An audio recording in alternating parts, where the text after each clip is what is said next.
Halo viewers Radar Solo TV, bertemu kembali dengan saya Angga Borenda, wartawan Radar Solo dalam program Sudaren. Kali ini saya berada di depan gedung paripurna DPRD Kabupaten Klaten. Saat ini tengah berlangsung rapat paripurna dengan agenda jawaban Bupati atas pemandang umum fraksi-fraksi di DPRD Klaten terhadap 4 raperda. Lantas, bagaimana dengan kerja DPRD Kabupaten Klaten? Katanya pembentukan peraturan daerah. Dan nantinya kita juga akan mengulik terkait pandangan DPRD Klaten terhadap proyek strategis nasional Jalan Tol Solo Jogja. Ayo kita temui Ketua DPRD Kabupaten Klaten, Hamenang Wajarismoyo.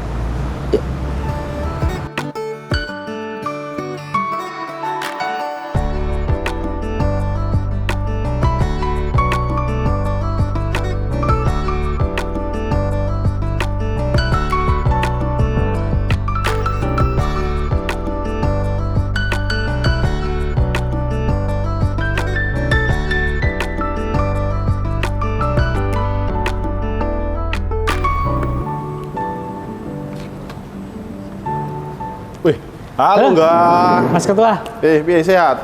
Sehat-sehat. Lama nggak ketemu ya? Iya. Dari mana? Dari kantor, Mas. Wes, dari kantor langsung sini. Makasih. Ke gedung paripurna DPRD Kabupaten Klaten. Iya. Alhamdulillah tadi habis paripurna.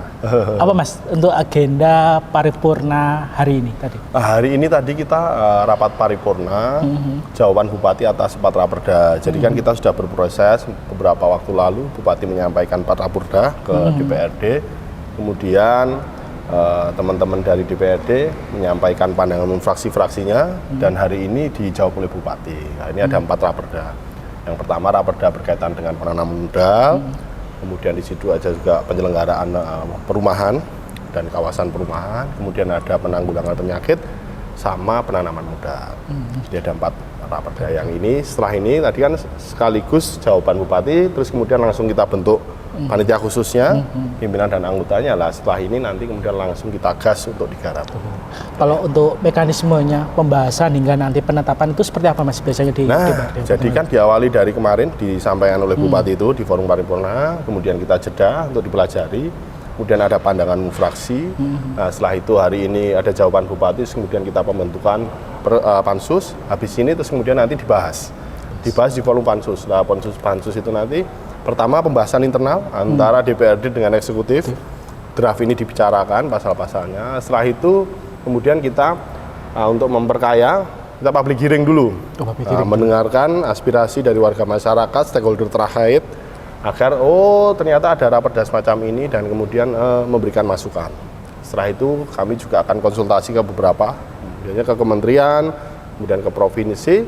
Nah, setelah memang sudah mengerucut, nah baru nanti kami akan finalisasi, kemudian kita ketok palu bersama-sama di rapat paripurna.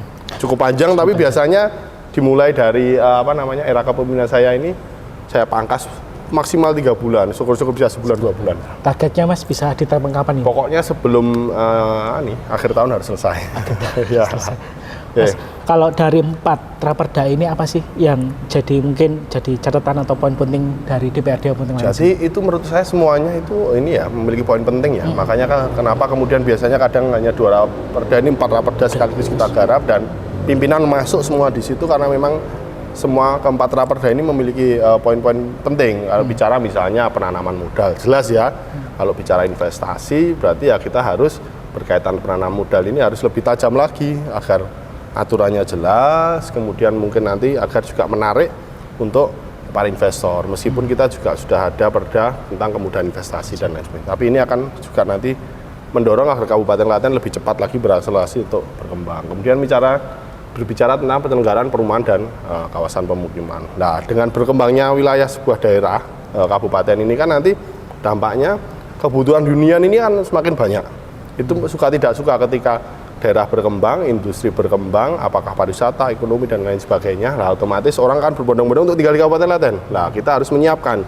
Secara tata ruang sudah kita siapkan perda RT/RW-nya. Tapi kan kemudian lebih spesifik perumahan dan kawasan pemukimannya belum. Makanya kita hari ini kemudian membuat ini agar nanti ke depan ada pemerataan berkaitan dengan kawasan perumahan dan pemukiman seperti itu. Tidak kemudian cemplong-cemplong, tidak beraturan, tidak rapi segala macam, kemudian makanya kita atur seperti itu.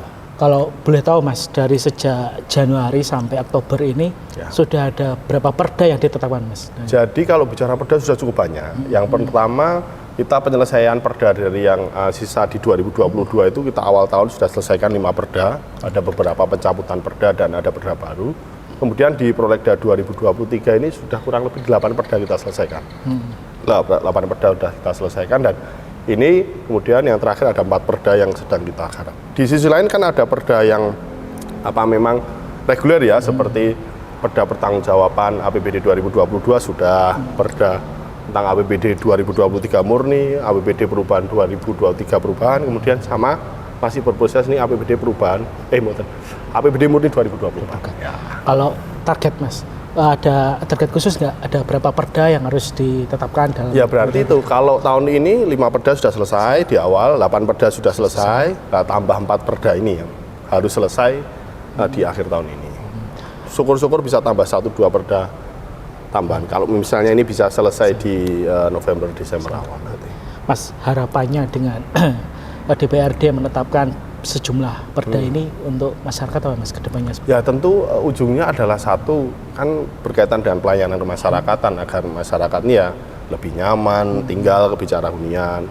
Kalau bicara permodalan ya berarti nanti investasi, bisnis, usaha itu lebih mudah. Kemudian berkaitan dengan modal lebih mudah, berkaitan dengan penanggulangan penyakit ya agar kemudian nanti ke depan kebijakan-kebijakan oleh eksekutif ini berkaitan dengan ketika ada kejadian-kejadian berkaitan dengan ada wabah atau segala macam, kita bisa lebih nyaman, lebih clear untuk kemudian mengeluarkan anggaran. Karena ada kepastian hukum melalui perda ini payung hukumnya. Jangan sampai ketika kondisi darurat, ada beberapa hal yang belum kita atur sehingga ketika mengeluarkan uang untuk kemudian mengatasi kondisi darurat ini malah justru terkena permasalahan hukum misalnya seperti itu. Tadi kan kita harus menyiapkan payung hukumnya. Kayaknya ini pembicaraan kita lebih asik kalau kita sambil keliling-keliling Mas. Nah ya, ayo kita keliling-keliling. Kan ada di belakang juga gedung baru juga, ya? Kan belum sana juga. Ayo kita jalan-jalan. Yuk. Oh ya Mas Ketua, ya. Kan salah satu perda yang ditetapkan adalah terkait tentang kepariwisataan. Betul, perubahan pariwisata. Yeah. Nah, kebetulan juga Klaten sekarang lagi sedang ada proyek strategis nasional, yaitu jalan tol Solo Jogja. Ya. Apalagi kita akan ada 3 exit tol yang mengarah ke Klaten. Betul. Katanya itu Mas, apa sih yang bisa kita tangkap peluang untuk menarik wisatawan untuk datang ke Klaten sendiri? Justru kan orang menganggap PSN ini, sebagian orang pesimis ya, takutnya nanti berarti orang kalau dari Solo ke Jogja nggak perlu lewat Klaten. Dari Jogja ke Solo nggak perlu lewat Klaten. Tapi justru dengan adanya tol ini menarik karena orang dari Jakarta bisa langsung ke Klaten, orang dari Surabaya bisa langsung ke Klaten. Nah, berkaitan dengan kemudian bicara kepariwisataan kita ya ini sangat menarik. Harusnya itu yang jujur harus kita tangkap. Makanya proses kita menangkap pertama adalah berkaitan dengan rest area, jelas. Kita harus tampilkan produk-produk kita di situ. Kemudian di sisi lain berarti begitu nanti turun tol itu harus dibuat kemudian kawasan yang menarik kan begitu oleh pemerintah daerah sehingga nanti para pengendara ini atau wisatawan itu kemudian bisa tertarik untuk turun ke Klaten. Di sisi lain ya berarti harus promosinya yang harus kita kencangkan, kita giatkan. Kalau branding pariwisata alhamdulillah kita sudah cukup lumayan. Nah, maka dari itu kita kemudian harus promonya yang kita kencengin sambil kita menata infrastruktur yang ada di Kabupaten Klaten. Karena bicara PSN realitasnya jalannya saat ini jadi rusak kan gitu, itu yang jadi PR. Bagaimana kita mau branding pariwisata begitu luar biasa kalau infrastrukturnya kita bermasalah kan begitu. Nah, tapi kemarin juga kita sudah ada MOU kan Ibu Bupati, pemerintah daerah dengan JMM selaku pengelola proyek tol ini bahwasanya begitu proyek tol selesai, jalan yang rusak akan diperbaiki. Lah ini yang komitmen ini yang harus kita jaga untuk kemudian bisa dilaksanakan oleh PT JMM kan begitu. Kalau boleh tahu Mas untuk wisata unggulan di Klaten itu apa aja sih yang bisa? Wah, kalau bicara wisata unggulan unggulan di Klaten itu banyak sekali ya. Kalau bicara wisata itu kita itu punya apa saja? dari gunung sampai air ada semua. Yang nggak punya itu kan guyonannya cuma laut. Nah, itu pun kita punya Rawa Jombo. Jadi kalau bicara pegunungan, kita punya Gunung Merapi dengan segala macam keindahannya, mulai dari Gir Pasang yang luar biasa. Kemudian di sana juga ke depan bisa dikembangkan lagi Ndeles Indah, Kali Talang dan yang lainnya. Nah, kalau di bawah sini kan mulai dari Umbul ini banyak sekali yang sekarang viral. Kalau yang memang paling terkenal adalah Umbul Ponggok tentu saja. Di situ ada wisata snorkeling air tawar, satu-satunya barangkali di Indonesia. Kita harus bisa snorkeling tanpa takut pedih air matanya, tanpa takut ombak kan begitu, kita bisa nyaman. Di sisi itu kan banyak sekali umbul-umbul. Kemudian bicara sejarah, kita ada sejarah keagamaan yang lebih senior dari peradaban Muslim hari ini. Ada Hindu, Buddha, dibuktikan dengan candi-candi kan begitu. Ada Candi Plaosan, Sojiwan, Candi Sewu di Kompleks Prambanan. Yang ini tentu sudah terkenal karena Candi Prambanan juga masuk dulu dalam 10 keajaiban dunia pernah masuk kan begitu. Artinya itu bisa kita branding. Nah, kemudian di sisi lain Rawa Jombo ini sedang direvitalisasi, kita tata. Mulai dari Bukit Sidoguronya yang sekarang sudah dipercantik luar biasa. Kemudian penataan jogging tracknya dan ada Taman Ageng Rakit. Jadi di sini bisa karena kawasan bisa dapat semuanya, wisatanya bisa, wisata airnya dapat, wisata olahraga bisa, kuliner bisa. Anak-anak muda hari ini spot foto selfie, nongkrong nyore enak sekalian gitu. Banyak kalau Kabupaten Klaten. Terus misalnya bicara oleh-oleh makanan juga banyak. Kemudian bicara handicraft, pakainya ini rajanya kan begitu. Mulai dari kain, ada batik lurik, ada lurik sendiri, lurik di batik ada, kemudian di sisi lain ada batik kayu, kemudian ada gerabah melian yang luar biasa sudah tersohor juga, dan juga yang sedang berkembang saat ini adalah batik yang menggunakan pewarna alam, ekoprint itu kalau nggak salah, itu juga sedang ada. Artinya banyak sekali hal yang bisa kemudian kita olah. Di sisi lain jajanan-jajanan kita yang terkenal itu kan kayak keripik belut, keripik paru, itu kan juga luar biasa, tinggal bagaimana kita membranding. Kalau yang tidak bisa bertahan lama kayak getuk Yoko Kurung itu kan juga khas di kita. Kalau makanan berat ada ayam goreng Bumayar, ayam panggang, banyak sekali. Artinya sebenarnya Klaten ini luar biasa, tinggal bagaimana kemudian kita bisa membranding yang indah, kemudian bikin paketan wisata yang menarik sehingga nanti ketika tol jadi kita sudah menyambut dengan kesiapan. Nah, begitu. Harapannya Mas dari DPRD Klaten untuk Pemkab Klaten untuk bisa mengemas pariwisata agar mereka yang melalui jalan tol itu bisa tertarik untuk datang dan berkunjung ke Klaten itu apa, Mas? Yang pertama tentu kita bikin roadmap ya. Roadmap kepariwisataan kita itu. Nah, dengan perda ini kan sudah ada gambaran nanti seperti apa.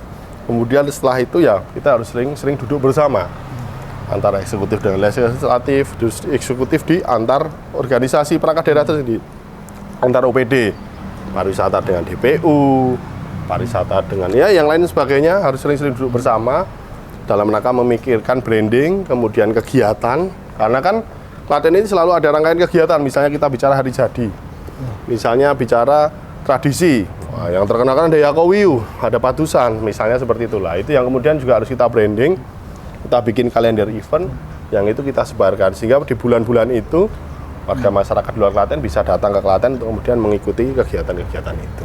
Nah. Mas, sepertinya kan di salah satu bagian dari DPRD ada pojok untuk menampilkan UMKM ya. Gimana kalau kita ke sana, Mas? Boleh, ayo sambil lihat kita masuk juga. Cukup panas di luar ini soalnya, enggak. Ayo kita sambil jalan-jalan masuk lihat di dalam. Nah, ini kita masuk salah satu gedung DPRD di mana di sini ada 2 lantai. Nah, yang bawah ini untuk sekretariat DPRD, yang atas untuk komisi-komisi. Nah, ini ada display beberapa produk UMKM di Kabupaten Klaten. Ini ada payung dari Juwiring, terus kemudian ini ada gerabah dari Melia. Nah, yang payung ini kan kemarin sempat viral itu, setiap karena ibu kan, Bu Bupati, Pak Desa yang dilantik selalu diberi payung seperti ini. Salah satu usaha dari pemerintah daerah untuk ini mengenalkan potensi lokalnya. Ya. Kalau kita bicara UMKM, pasti kan ada peluang untuk rest area. Kita kan ada rest area 2 ya, Mas ya. 2 rest area untuk jalan tol yang ada di Klaten sendiri. Betul. Itu kalau dari DPRD masukan bagi Pemkab untuk UMKM kita bisa tampil di rest area seperti apa, Mas? Ya, harapan saya harus diberi porsi, harus diberi ruang di rest area itu dan kedua-duanya. Nah, jadi nanti di 2 rest area itu harus ada display dari UMKM kita. Tentu ya harapan saya tidak hanya sekedar display tapi dibuat yang menarik. Packagingnya, apa namanya, tampilan tokonya seperti pusat oleh-oleh atau seperti apa, sehingga nanti ya para orang yang pemakai jalan tol ini bisa kemudian datang ke rest area, kemudian tertarik untuk masuk. Jadi tidak hanya sekedar ditampilkan, kemudian tidak ada orangnya segala macam, nah sayang kan begitu. Jadi harus benar-benar dipikirkan konsepnya lebih matang. Tentu saja dengan duduk bersama, ngajak dari UMKM, kalian butuhnya apa, seperti apa, nah itu akan bisa kemudian ketemu titik temuan begitu. Kadang-kadang kita bikin program, butuhnya mereka apa, kita nggak koordinasi, akhirnya nggak match begitu. Makanya harus sering-sering koordinasi. Kalau selama ini, Mas, peran atau yang pernah difasilitasi DPRD Klaten terhadap para UMKM seperti apa, Mas? Sejauh mana itu? Jadi ya cukup banyak, mulai dari kita bantu untuk menemukan dengan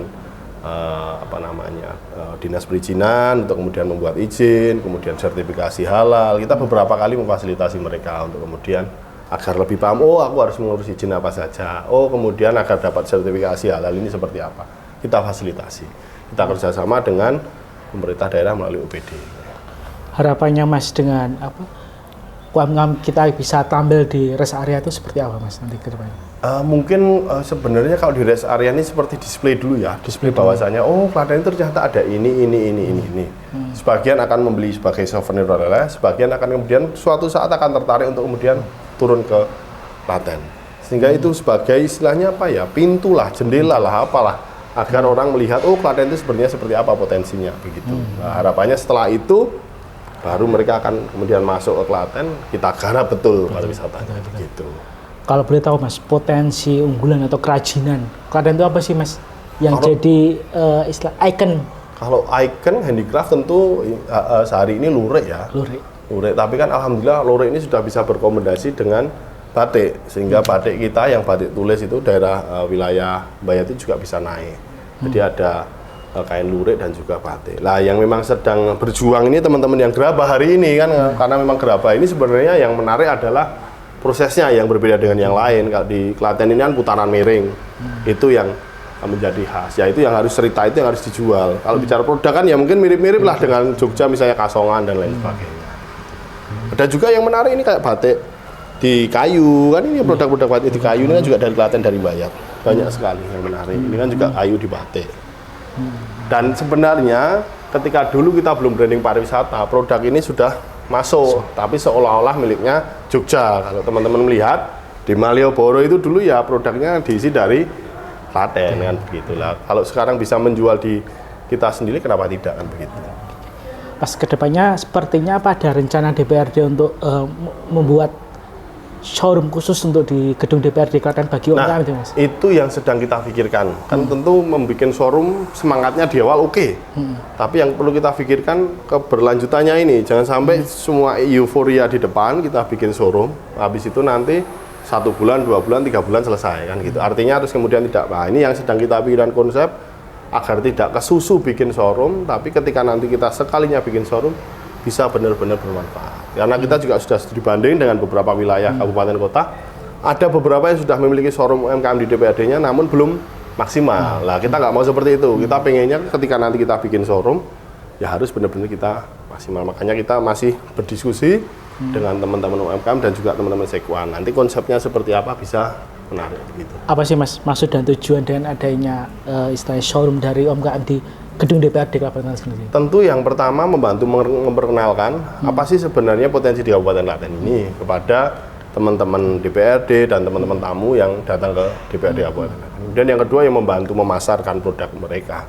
Intinya di 2 hal ini. Terus kemudian bicara pemasaran ini beberapa tahun lalu kita juga berkolaborasi dengan Rumah UMKM Indonesia di mana ke depan mereka akan membuat semacam portal online e-commerce begitu yang lokal Klaten yang berisi produk-produk dari Kabupaten Klaten. Cuma ini memang sedang berproses kan begitu. Di sisi lain kan ada hantaman-hantaman kan juga dari kebijakan dari pusat ya, ini yang kemudian kita juga harus cepat beradaptasi begitu. Ya, Mas Menang. Ya. Gimana kalau kita gedung yang baru. di ruang Oke, kejadian, ini kan Mas. di gedung lama. Ya. Di lantai 1 ini sekwan, kemudian di atas komisi, connecting ke gedung yang baru. Ayo kita jalan-jalan ke sana. Boleh, yuk. Nah, ini di gedung baru ini kita membuat, Pak Arianto, ini salah satu wakil kami dari Gerindra beliau ini. Nah, ini kenapa kemudian di gedung baru ini ada lift, ini untuk kemudian akses teman-teman difabel juga biar bisa naik, bisa silaturahmi dengan DPRD. Makanya kemudian di gedung baru ini ada fasilitas lift seperti itu. Ayo kita naik ke atas, ada ruang pimpinan juga termasuk ruang beliau ini, Arianto.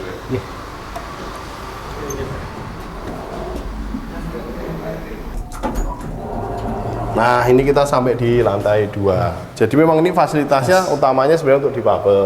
Tapi ya diboleh dipakai, ya nggak difabel untuk umum boleh. Ada akses lift, ada akses tangga. Nah, kemudian di lantai 2 ini apa, Mas? Di sini ada ruang pimpinan sama ada ruang rapat. Nah, terus ini kan yang connecting ke gedung lama tadi yang begitu. Nah, ini ada ruang wakil-wakil. Ini ada Pak Arianto yang tadi kita ketemu di bawah. Kemudian ini ada Pak Marjuki dan di sini Pak Triyono. Nah, ini yang di ujung ruangan saya. Oh, siap. Nah, monggo. Nah, ini ruang tamu kita pimpinan kalau menerima tamu yang nggak cukup banyak, kalau 5-10 orang bisa di sini. Nah, monggo sambil duduk nggak? Sini. Siap.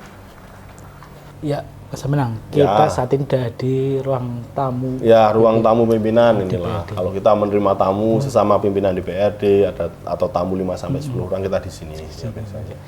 Oh ya, Mas, lanjut yang tadi, Mas. Kalau berbicara kita Jalan Tol Solo Jogja ya, Mas ya. Ya, PSN. Proyek Strategis Nasional. Meskipun itu proyeknya pemerintah pusat sebenarnya, atau ada peran atau fungsi atau tugas dari DPRD Klaten enggak sih, Mas, untuk istilahnya pengawasan atau sebagainya? Kalau jujur sebenarnya nggak ada, karena itu kan proyek strategis nasional. Jadi memang ya beliau-beliau di pusat sana yang kemudian mengambil kebijakan. Namun karena realitasnya itu juga bersentuhan dengan warga masyarakat Kabupaten Klaten, realitasnya ketika ada permasalahan pasti juga curhatnya ke kami. Ya kami hanya pada sisi memfasilitasi, kemudian memastikan hak dan kewajiban ini terpenuhi kan begitu. Haknya dari warga masyarakat terpenuhi, kewajiban dari penyelenggara proyek tol ini juga dijalankan. Itu yang kami laksanakan. Karena kalau masuk terlalu jauh, ini APBN kan begitu, jadi kami tidak bisa. Nah, sepanjang tidak ada masalah ya kami pada posisi diam, tapi ketika ada permasalahan, kemudian surat masuk kami ya kami membantu untuk kemudian mengkomunikasikan. Beberapa waktu lalu kan juga sempat gayeng yang itu berkaitan dengan ganti untung yang merasa beberapa belum untung, padahal dihitung itu sudah untung banget kan begitu. Nah, itu kami juga waktu itu koordinasi dengan Forkopimda, kita ketemu dengan JMM dan lain sebagainya. Akhirnya ada titik temu. Walaupun hari ini masih ada 1-2 kayaknya yang ngeyel, tapi kan itu juga nggak masuk akal secara angka begitu. Biar nanti keputusan pengadilan yang memutuskan kan begitu. Apa, Mas yang paling banyak masukan selama pembangunan Jalan Tol Solo Jogja nih? Apa mungkin keluhan yang masuk ke DPRD? Ya realitasnya dengan adanya PSN yang kita tidak bisa menghindari ini kan jalannya rusak. Kenapa jalannya rusak? Ya karena distribusi material ini kan tambangnya kan juga dari Klaten. Ada juga yang lucu sebagian dari Gunung Kidul karena lewatnya Klaten ya rusak begitu. Lah itulah yang kemudian menjadi PR utama kami ke depan. Karena di sisi lain kan pemerintah daerah sekali lagi nggak mungkin menolak proyek strategis nasional. Artinya harus menerima itu, kemudian bagaimana namun caranya dampak negatifnya seminim mungkin.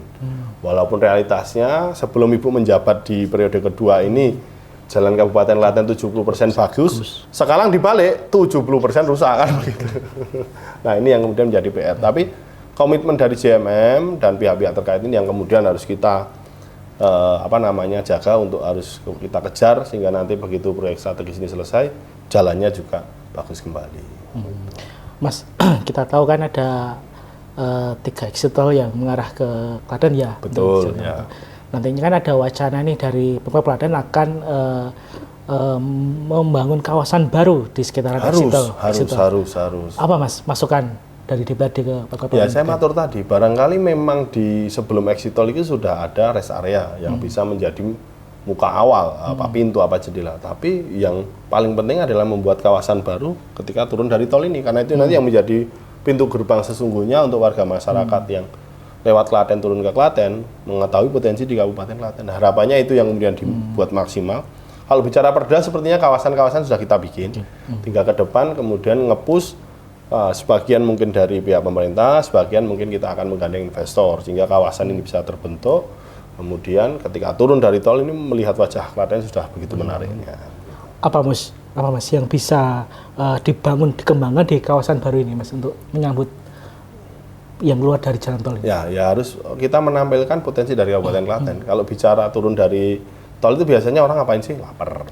Orang pengen, mungkin sebagian ada yang mau mandi, ada yang apa. Ya itu yang harus kita siapkan dengan baik, dengan betul, dan orang agar kemudian, oh di Klaten nyaman, oh di Klaten ternyata ada ini, ada itu. Nah itu kemudian harus kita buat semenarik mungkin, tidak hanya sekedar showroom biasa, tapi ada interaksi di situ sehingga orang akan berbondong-bondong.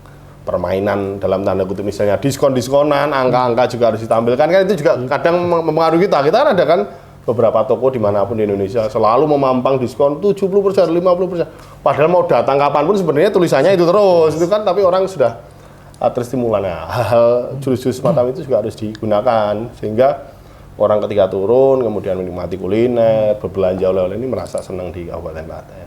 Nah, sambil di situ ditampilkan potensi-potensi wisata yang di Kabupaten Klaten sehingga next time atau setelah itu mereka kemudian bisa keliling di wisata di Kabupaten Klaten. Ada juga di sisi lain kekhawatiran dengan adanya jalan tol Solo Jogja ini Klaten menjadi sepi. Betul. Apa mungkin Mas yang bisa masukan dari DPRD Kabupaten Klaten untuk menjadikan Klaten ini tetap ramai, tetap mau datang ke Klaten itu apa Mas? Apa yang perlu dipersiapkan oleh Pemkab Klaten sendiri? Jadi kan kalau itu berarti kan bicaranya magnet ya. Kita berebut magnet. Bicara misalnya Jogja, oke lah pariwisata juga bagus. Solo, pariwisata Solo kurang nih kan begitu. Padahal hotel-hotel ada di Solo banyak. Berarti apa? Nginepnya di Solo, tapi bagaimana caranya agar bisa kita tarik untuk wisata di Kabupaten Klaten. Sehingga apa yang perlu kita siapkan? Ya kita branding pariwisatanya ini. Kalau bicara branding pariwisata tidak hanya sekedar pariwisata yang sudah ada kemudian kita promokan, tapi dipercantik dulu dong, di-touch up dulu dong. Ibarat manusia, memang sih kodratnya sudah cantik, tapi kalau di make up-an akan lebih cantik kan begitulah. Itu juga yang harus ada di Kabupaten Klaten. Bicara objek wisata sudah banyak, tapi harus dipercantik dulu. Kebersihannya, kerapiannya, kemudian estetikanya, kemudian juga tidak lupa pengelola wisatanya, nah ini harus kemudian mereka menjadi Pokdarwis, kelompok sadar wisata yang paham betul bagaimana cara menerima tamu, menghandle tamu, meng-hire tamu agar tamu datang ini mempunyai experience yang menyenangkan sehingga mereka akan datang kembali mengajak keluarganya, temannya berbondong-bondong untuk ke Klaten. Kadang sering sekali objek wisatanya bagus, pengelolanya perengat-perengut, experience yang datang ke situ kemudian ini belum lagi kalau kecopetan, kehilangan barang apa segala macam, males pasti kan gitu. Nah itu yang harus kemudian semua stakeholder ini duduk bersama untuk kemudian branding ini benar-benar bisa kita jalankan. Kalau DPRD tok nggak bisa, Pemda tok nggak bisa, pengelola pariwisata tok nggak bisa. Semua harus duduk bareng kemudian satu visi untuk kemudian Klaten ke depan bisa lebih terkenal lagi yang membawa dampak kesejahteraan bagi warga masyarakat. Karena kan potensi Klaten itu kan dua yang paling besar. Pertanian sama pariwisata, nah, begitu. Makanya dua ini dengan adanya tol harus untung, jangan sampai nggak untung kan gitu. Kenapa pertanian bisa untung? Distribusinya bisa lebih lancar, lebih cepat, kan begitu toh nggak? Berkaitan dengan beras kirim ke Jawa Barat, kirim ke Surabaya lebih cepat dengan adanya tol. Kemudian pariwisata orang dari manapun langsung ke Klaten, nggak perlu lewat Jogja, nggak perlu lewat Solo. Nah itu yang harus kita optimis, bukan dibalik.